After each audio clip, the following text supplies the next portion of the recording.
Bonsoir. La France a peur. Je crois qu'on peut le dire aussi nettement. La France connaît la panique. Oui,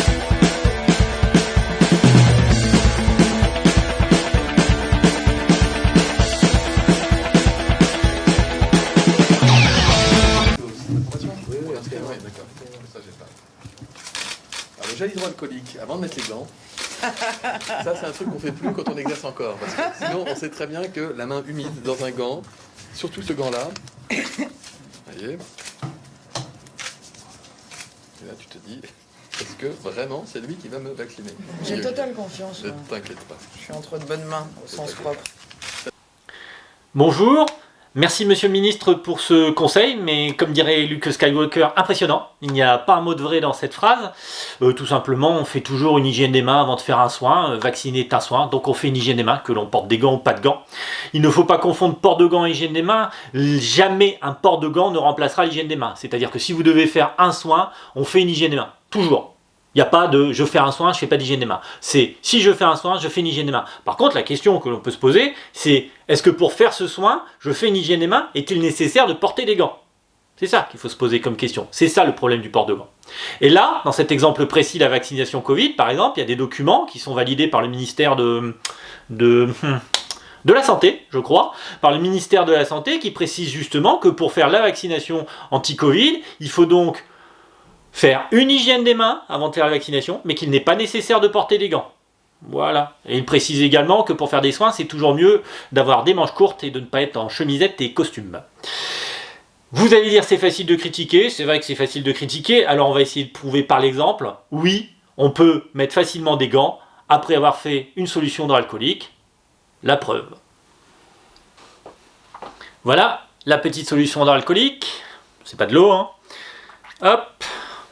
Petite dose, et on est parti. On va partir en accéléré, pour pas perdre 30 secondes, et c'est parti.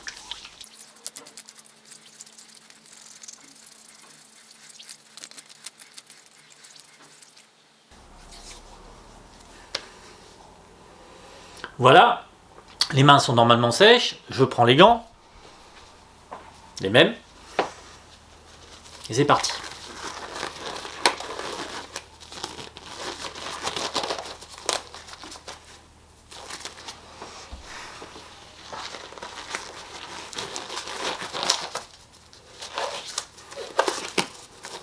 Voilà, solution hydroalcoolique, suivie d'une paire de gants.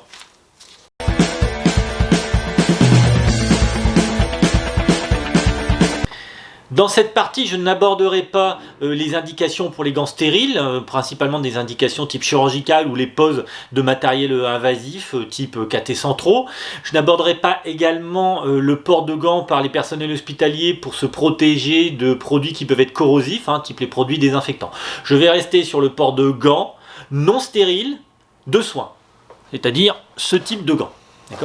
Il y a 5 indications majeures pour le port de gants. Ce sont des indications de protection du personnel. La première de ces indications, c'est que je vais aller vers des liquides biologiques. Mes mains risquent de rencontrer des liquides biologiques, donc pas une peau saine, je parle bien de liquides biologiques. Donc là, je vais porter des gants, c'est le 1, les liquides biologiques.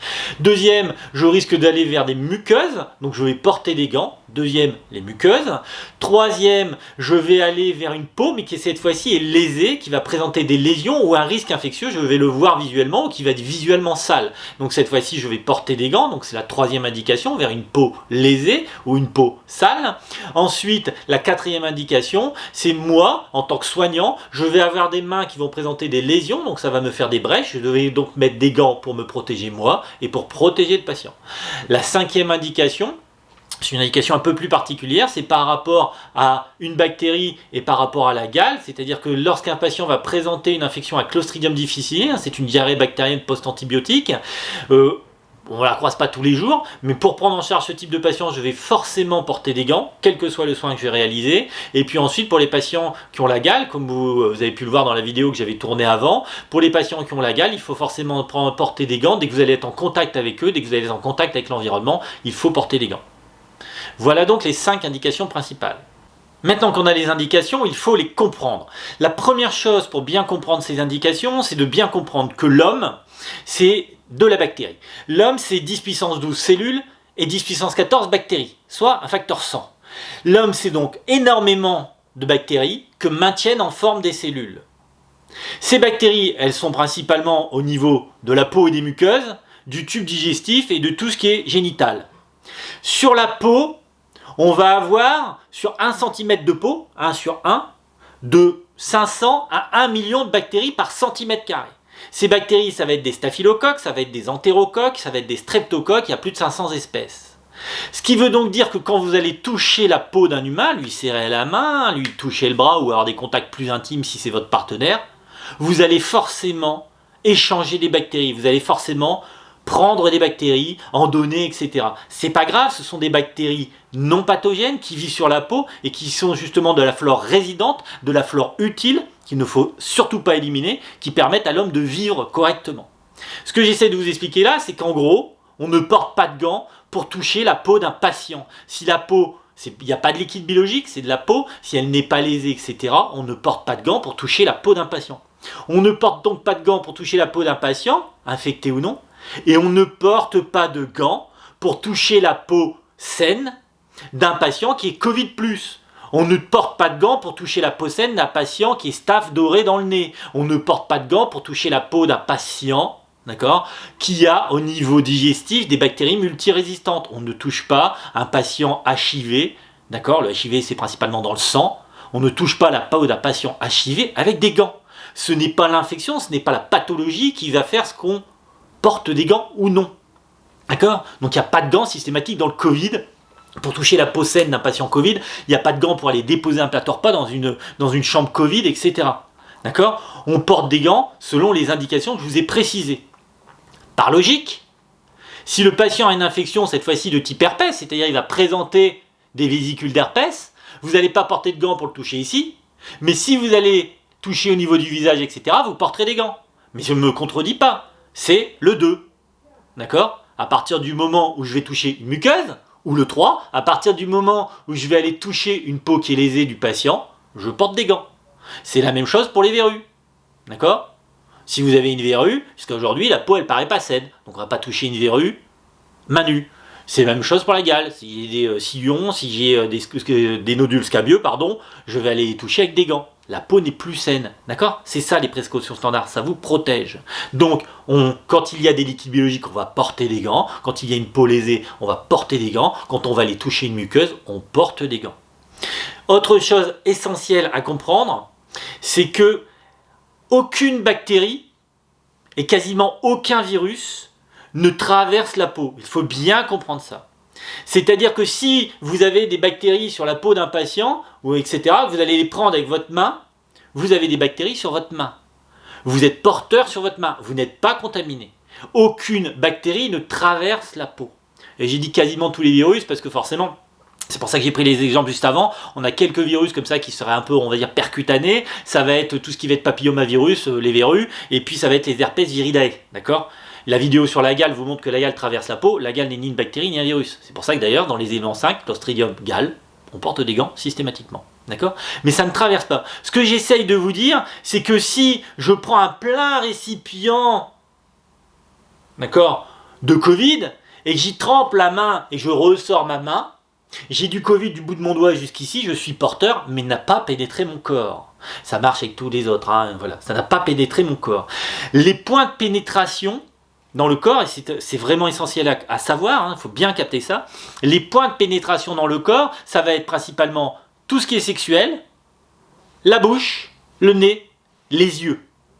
C'est pour ça que c'est l'essentiel, l'hygiène des mains. Si vous portez des gants et que vous avez été les contaminés avec du virus ou avec une bactérie, et qu'ensuite vous faites ça, vous êtes contaminé, gants ou pas gants. Si vous, au pire, vous ne portez pas de gants, vous avez du virus sur votre main, qu'il soit fécal ou de la bactérie, etc. sur votre main est porteuse, avant de toucher la poignée de porte, avant de toucher vos affaires, avant de toucher votre tenue, avant de toucher votre visage, vous faites une solution hydroalcoolique, et hop, ça ne pénétrera plus.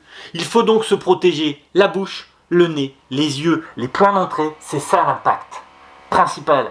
Du virus qui va se poser ici, c'est pas grave. La bactérie qui va se poser ici, c'est pas grave. À partir du moment où ça va traverser au niveau des yeux, du nez, de la bouche, c'est difficilement rattrapable. C'est donc ça qu'il faut bien comprendre. Ce que j'essaye juste de vous dire, c'est que C'est le 2, hein, il faut le mettre pour les muqueuses, d'accord? Ce que j'essaye juste de vous dire, c'est qu'au pire, si un patient est porteur de staph doré résistant dans le nez et que vous allez lui mettre le doigt dans le nez, vous allez ressortir votre doigt, le tout sans gant, vous allez ressortir de votre doigt avec du staph doré ici. Si vous n'avez pas d'infraction de votre peau, etc., vous avez du staph doré sur le bout du doigt. Là, c'est pas grave. Là, c'est grave. Là, c'est grave. Là, c'est grave. D'accord? Donc si vous n'avez pas de gants et que vous avez touché une muqueuse, etc., hygiène des mains tout de suite. Si vous avez un gant et que vous avez fait la même chose, vous retirez les gants et vous faites une hygiène des mains parce que vous aurez contaminé vos mains en retirant les gants, etc. Puisque c'est très difficile de retirer des gants sans se contaminer. On peut faire le test, hein. Mettez des gants non stériles, vous les trempez un peu dans de l'encre, par exemple, ou de l'éosine ou des choses comme ça, quelque chose de coloré, hein, ou de la bétadine. Vous trempez les gants sans tremper, et puis vous essayez de retirer vos gants sans trouver une seule tache sur vos doigts. Vous verrez que c'est très compliqué. D'accord? Donc c'est rattrapable.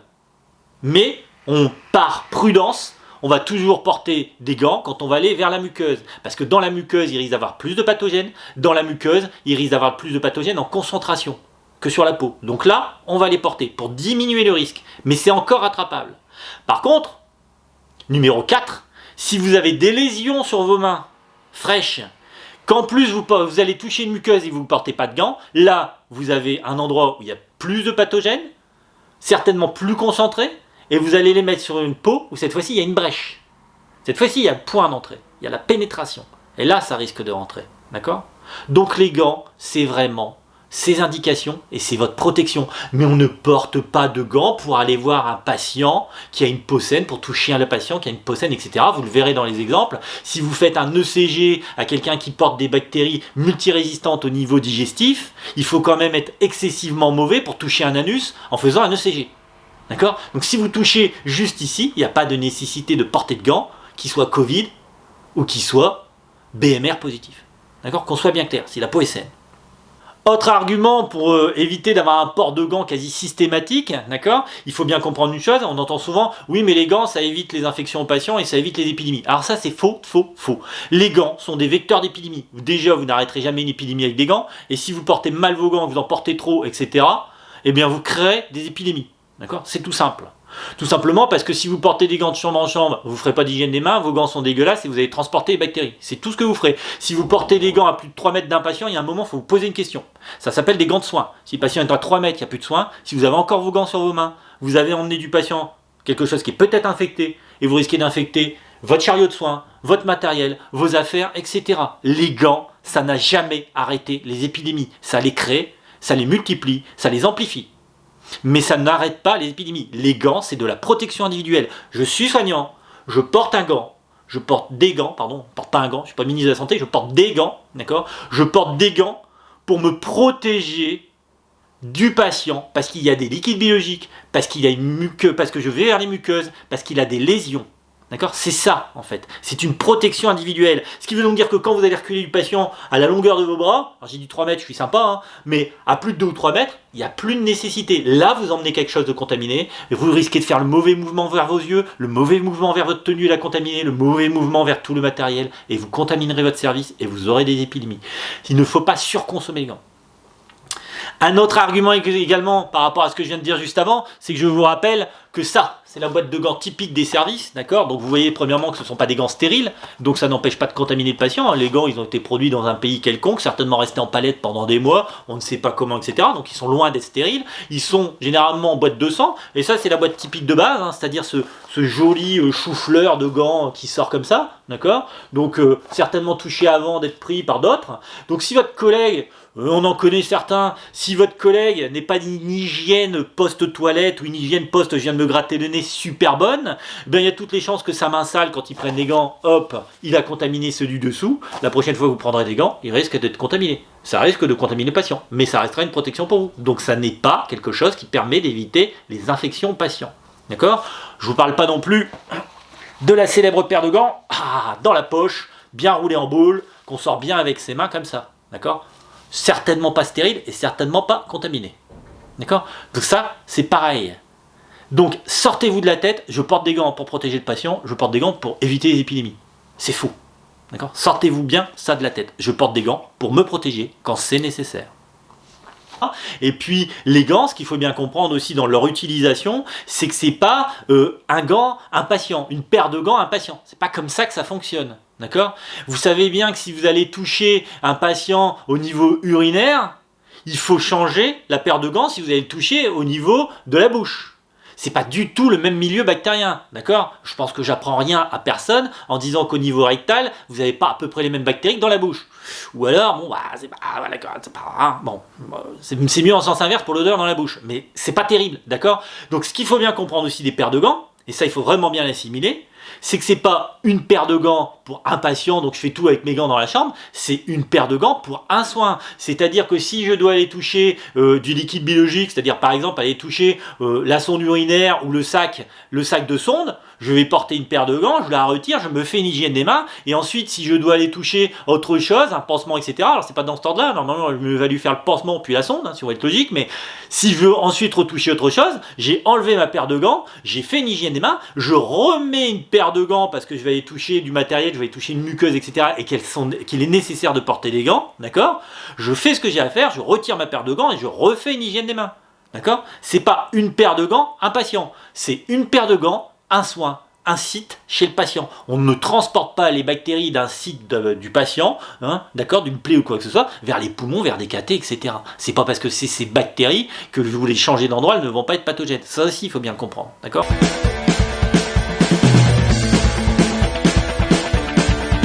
Premier exemple, vous êtes en stage au service de cardiologie, le patron vient vous voir et vous dit est-ce que tu peux aller me faire un ECG chez un patient ? Vous y allez et au dernier moment, il vous dit ah oui, fais attention, ce patient porte un staph doré résistant dans le nez, alors tu mets bien sur blouse et gants pour éviter de créer des épidémies. Est-ce que ça vaut vraiment le coup de faire ça ? De ce que je vous ai expliqué avant, non, d'accord ? Puisque ce staph doré résistant va se situer au niveau de la muqueuse nasale et que là vous allez y aller pour y faire un ECG, d'accord, situé sur cette zone. Donc la peau est saine, la peau n'est non lésée, il n'y a pas de liquide biologique, que le patient porte une BMR ou pas ne change rien. Pour aller faire cet ECG, vous ferez une bonne hygiène des mains, vous ferez l'ECG et vous ferez une bonne hygiène des mains après l'avoir fait. Il n'y a pas de nécessité de mettre des gants, d'accord ?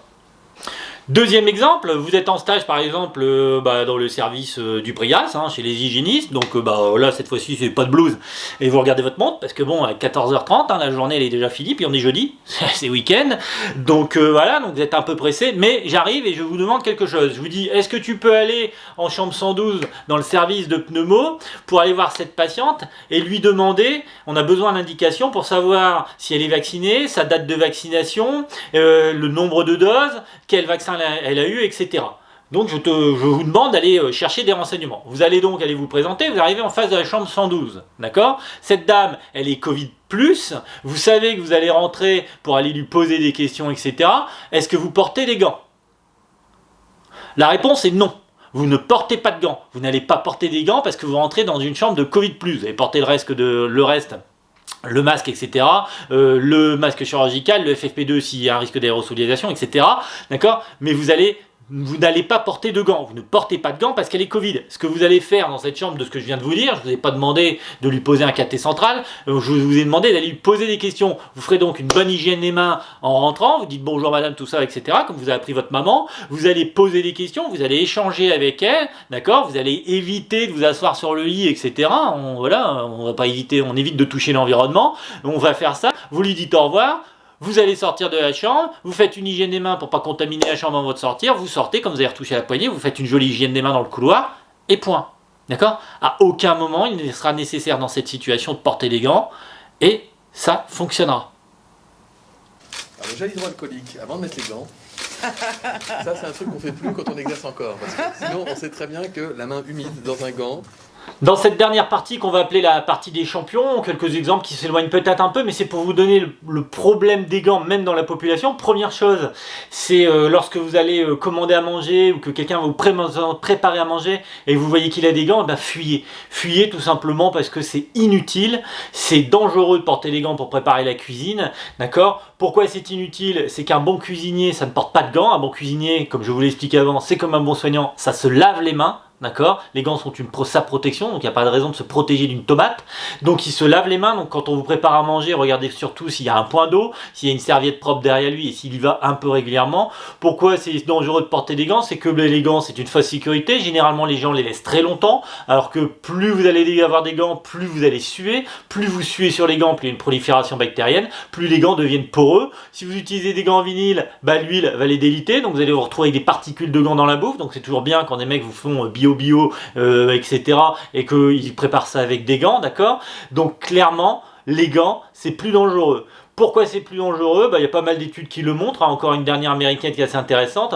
Si vous prenez des cuisiniers qui cuisinent sans gants et des cuisiniers qui cuisinent avec des gants, vous ne les prévenez pas, aucun, et à la fin des préparations vous les analysez, vous vous rendez compte que ceux qui ne portent pas de gants, qui travaillent comme habituellement, qui se lavent les mains, etc. entre deux, dans cette cohorte, il y a en moyenne 2 à 3% de bactéries qu'on retrouve dans les plats, d'accord, de bactéries qui pourraient être pathogènes. Lorsque vous allez sur les gants, d'accord, dans cette cohorte, on est entre 20 et 25%. Il y a quasiment un plat sur 4 qui est contaminé. Les gants favorisent la prolifération, les gants favorisent la transmission, d'accord? Donc les gants pour cuisiner, ça sert à rien et c'est dangereux. Deuxième exemple de champion, on peut prendre par exemple Camille Cachou. Camille Cachou avec ses beaux cheveux et ses belles boucles d'oreilles qui sur internet pense que les gens étaient bêtes pendant le Covid avec cette belle photo d'illustration. Donc je sais pas si les gens sont bêtes, mais en tout cas Camille, vu comment tu utilises les gants, ça prouve que tu...